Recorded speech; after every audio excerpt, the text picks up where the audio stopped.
Assalamualaikum warahmatullahi wabarakatuh. Perkenalkan, nama saya Deden Muji Nurjaman. Nomor NPM saya 1906307340. Di sini saya akan memaparkan hasil praktikum acara kedua geologi struktur, yaitu bidang kekar. Tujuan dari pengukuran ini adalah untuk mengetahui dengan sesar jenis apa bidang-bidang kekar ini berkorelasi. Dan di langkah pertama ini saya sudah memproyeksikan pada StereoNet Smith 40 bidang kekar dari 40 data kekar yang telah diberikan. Dan dari 40 data kekar itu saya membuat masing-masing titik polnya, sehingga didapatkan bentuknya seperti pada StereoNet ini. Dan ini adalah titik-titik polnya. Langkah selanjutnya saya mengoverlay kertas kalkir pertama dengan kertas kalkir kedua. Dan jika sudah, titik north dan titik east atau southwestnya harus sama dengan StereoNet dan kertas kalkir pertamanya. Jika sudah sama, plotkan titik-titik pol yang sudah dibuat di kalkir pertama tadi ke kertas kalkir kedua ini. Dan didapatkan titik polnya seperti ini. Setelah memplotkan titik pol dari kertas kalkir pertama ke kertas kalkir kedua ini, saya memindahkan kertas kalkir kedua ini ke StereoNet Calsbig. Lalu mempaskan titik north dari StereoNet dengan titik north dari kertas kalkir. Setelah itu saya membuat pola bidang segi 6 atau segi 5 pada kertas Calsbig yang mengelilingi titik-titik pol yang sudah saya buat tadi. Dan contohnya yang telah saya beri warna ini. Setelah itu saya membuat angka sesuai dengan jumlah titik yang berada pada bidang segi 6 atau segi 5 ini pada pusat bidangnya. Seperti contohnya yang ini. Di pola segi 6 ini ada satu titik yang berada di dalamnya. Berarti saya membuat angka 1 pada pusat bidang segi 6-nya. Dan begitu pula pada bidang-bidang yang lainnya. Selanjutnya, saya menempelkan kertas kalkir ketiga di atas kertas kalkir kedua yang telah ditempelkan pada StereoNet Calsbig. Lalu saya memindahkan angka-angka yang telah saya buat tadi yang berada di pusat bidang segi 6 atau segi 5-nya ke kertas kalkir ketiga ini. Saya memindahkan angka-angka ini, namun tidak memindahkan dengan bidang segi 6 atau segi 5 tadi, sehingga didapatkan angka-angka seperti ini.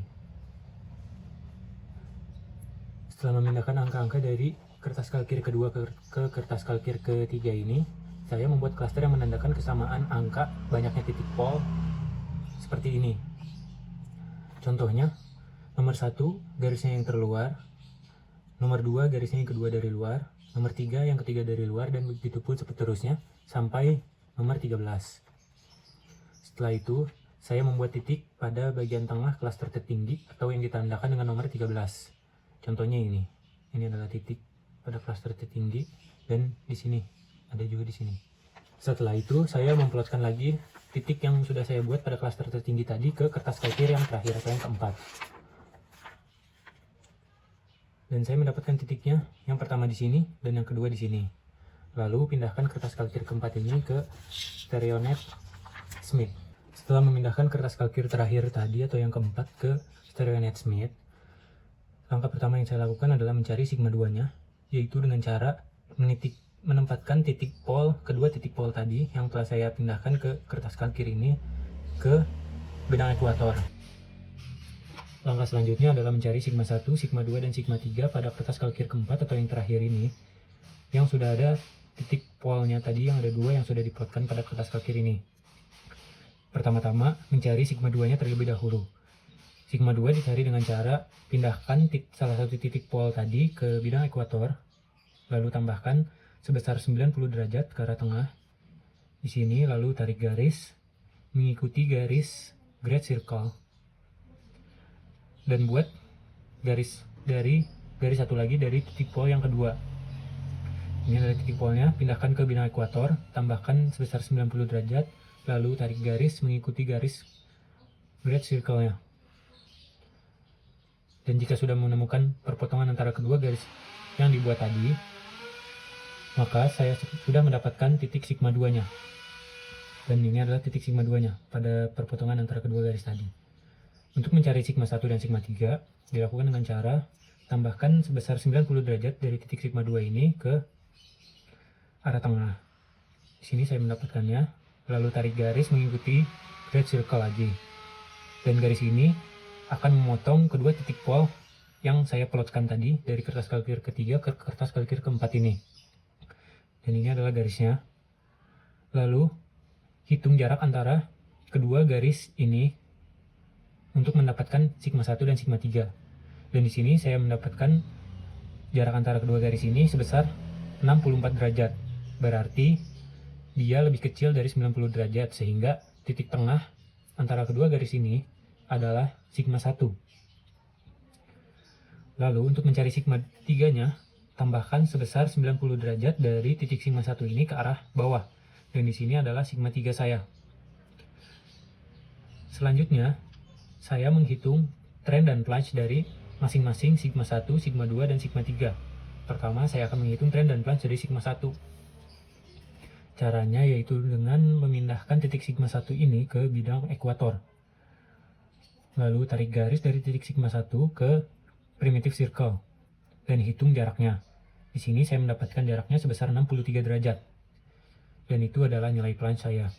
Untuk mengukur nilai trendnya, normalkan kembali posisi kertas kalkir, lalu hitung jarak antara titik north ke ujung garis yang telah saya buat tadi untuk mengukur plunge. Dan di sini saya mendapatkan nilai trendnya sebesar 150 derajat. Sehingga nilai trend dan plunge dari sigma 1 saya adalah north 150 derajat east 63 derajat.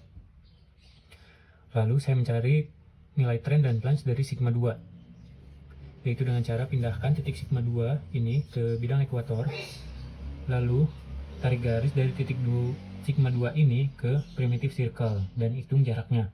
Di sini saya mendapatkan jaraknya sebesar 18 derajat, berarti 18 derajat adalah nilai plunge saya.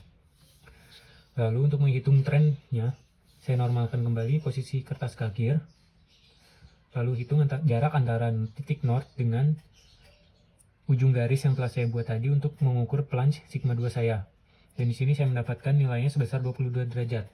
Berarti nilai trend dan plunge dari sigma 2 saya adalah north 22 derajat east 18 derajat. Lalu saya menghitung trend dan plunge dari sigma 3. Masih sama, pindahkan titik sigma 3 ini ke bidang ekuator, lalu hitung jarak antara titik sigma 3 ke primitive circle dan tarik garis. Di sini saya mendapatkan nilainya sebesar 21 derajat.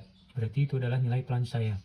Dan untuk mencari nilai trendnya, normalkan kembali posisi kertas kalkir, lalu hitung jarak antara north dengan ujung garis yang telah saya buat tadi untuk mengukur plunge-nya.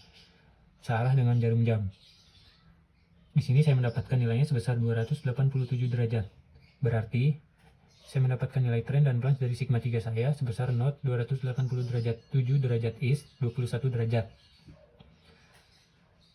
Jika dilihat, sigma yang terdekat dengan pusat stereonet adalah sigma 1.